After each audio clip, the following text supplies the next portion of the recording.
Hello, all benders and non-benders, and welcome back to Avatar Generations. Today we're going to have a very kind of simple, very easy video here, just kind of doing an account overview video of where I'm at here. Current date is April 2nd, so the game has been out for globally for almost exactly 2 months. So I just kind of want to talk about some of my experiences with the game, where I've gotten so far, and yeah, just kind of look at some stuff. Very, very simple, easy video here for those of you who are curious. I probably will revisit this topic just kind of periodically, just to kind of give an update on how I'm feeling about things and all that jazz. So yeah, kind of looking at what I have here. My strongest hero so far is my Suki. I actually do have her at skill level 6 just because I wanted to get her there for that effect duration of the counter stance, which has served me very well. Did all of that with just skill tokens. Didn't get any duplicates. I just got the one copy of her. And even though I did summon on her a little bit after I got her, never did get the Unagi, but that's okay. Finally got Fire Nation Zuko up here. He's one I was really targeted to the party on, but with how useful he is in Arena, kind of didn't want to miss out on him any longer than I had to. Very proud of my Boomy here.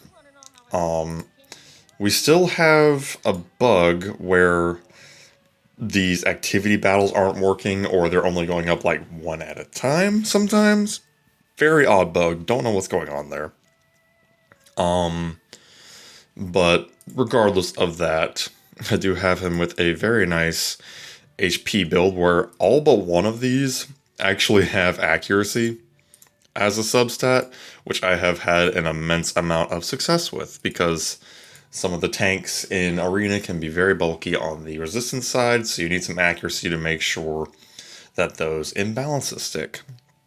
So yeah, pretty happy with that one. Got him up to 90 accuracy on that one, so that's pretty cool. Finally did get Last Airbender Aang here as well. Got him going nice and fast with the speed set and the speed feather, so that's good. And then I do have Iroh in progress here. He's one that, again, I was very targeted to the party on. I only just recently got him to level 60, but even at level 60, I'm having an immense amount of success with him in Arena.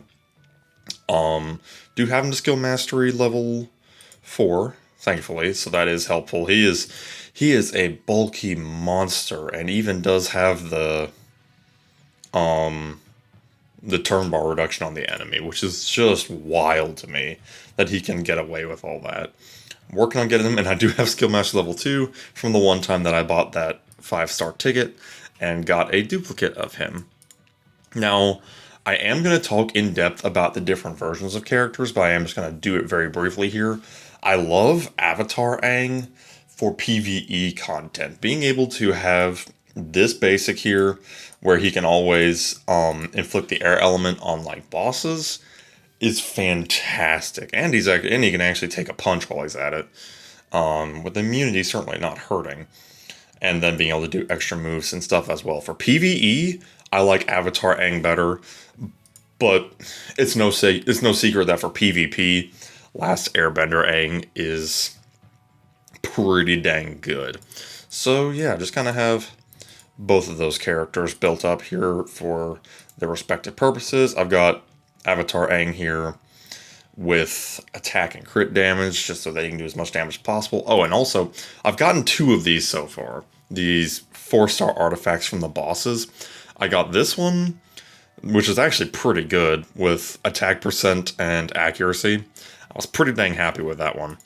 I have a map here with fantastic stats. It's 6 speed, 6% crit rate, but it's defense. So the number of characters who could actually effectively use this are limited. However, I am kind of over here like, I would not be opposed to getting the bounty hunter earthbender dude whose name I'm totally forgetting, because he scales on defense. I slap on this attack set, boosts his attack and defense, and he'd be off to the races. But this is just something I'm having to keep in my back pocket because that defense stat is pretty cursed on anybody else, being that it is on an attack set. Not, I mean, it's like I said, it's usable if I got him or even the tanky version of Zuko on the Komodo Rhino. That would work too. But for the time being, it's just kind of gathering dust. But that's 6% defense, 60% defense. That'd be nice. That'd be real nice. That would turn somebody into a bulky, bulky boy. But after 2 months, I've only gotten 2 of the 4-star artifacts and none of the 5-star. That one, I'm not even convinced that one exists yet. So yeah, that's kind of neat. Just kind of going down here. I've gotten a lot of use out of the Kyoshi Warrior, but I did plunder her artifact set for Airbender Aang. And then we got my boy Omashu Soldier over here, who was just served me very well in the Boomy boss fight. If you watch that fight, this guy put in some work. Zhong Zhong, I do have him maxed out. Not really using him a whole lot, honestly.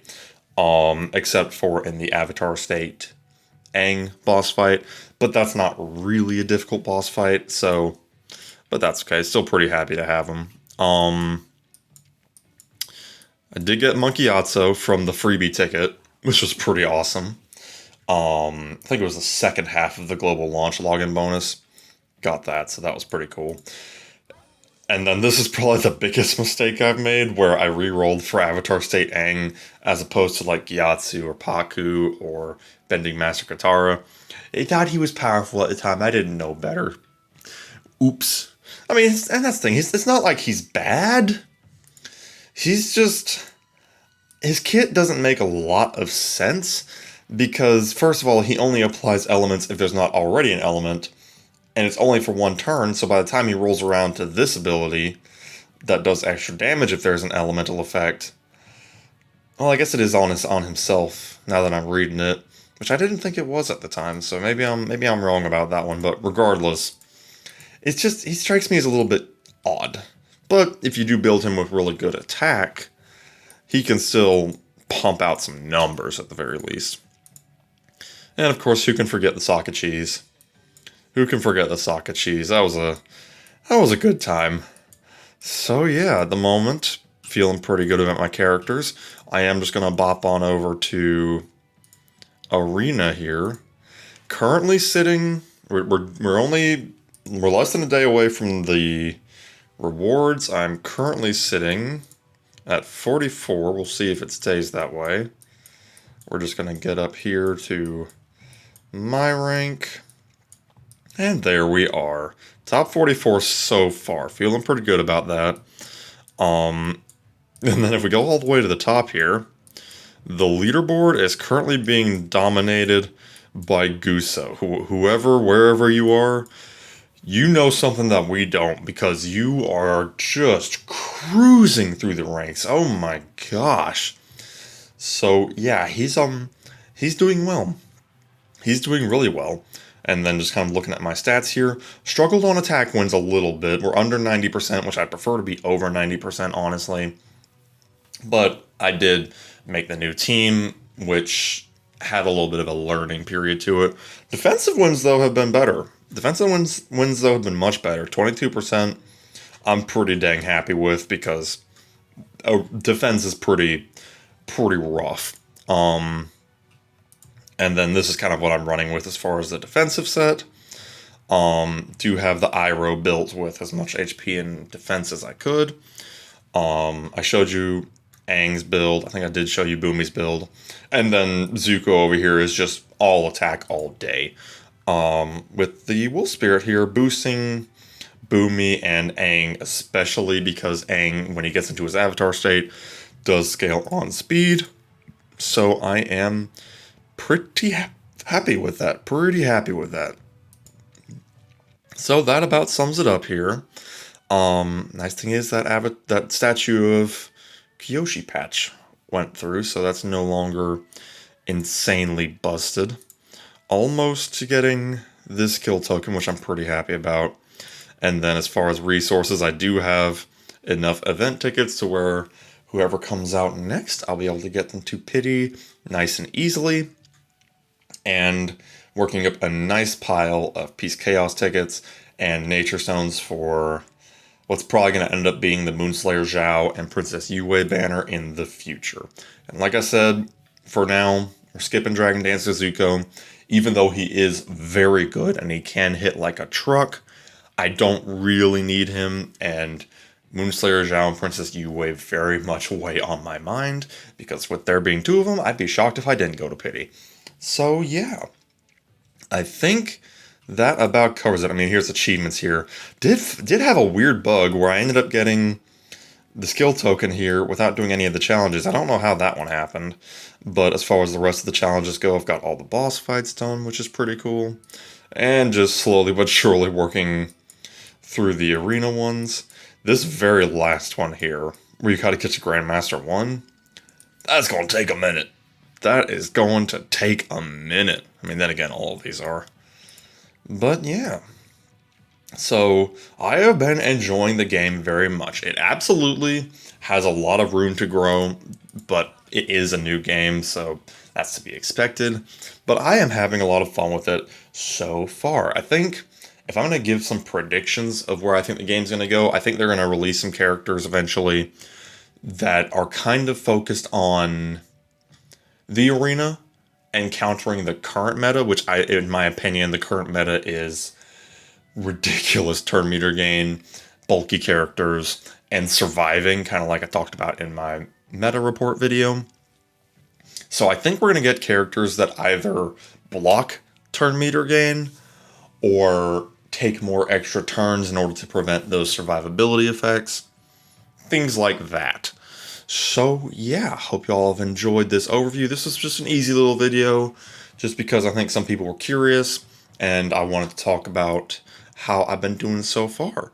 So yeah, hope y'all have enjoyed this video, and we shall see y'all in the next one. Have a good one.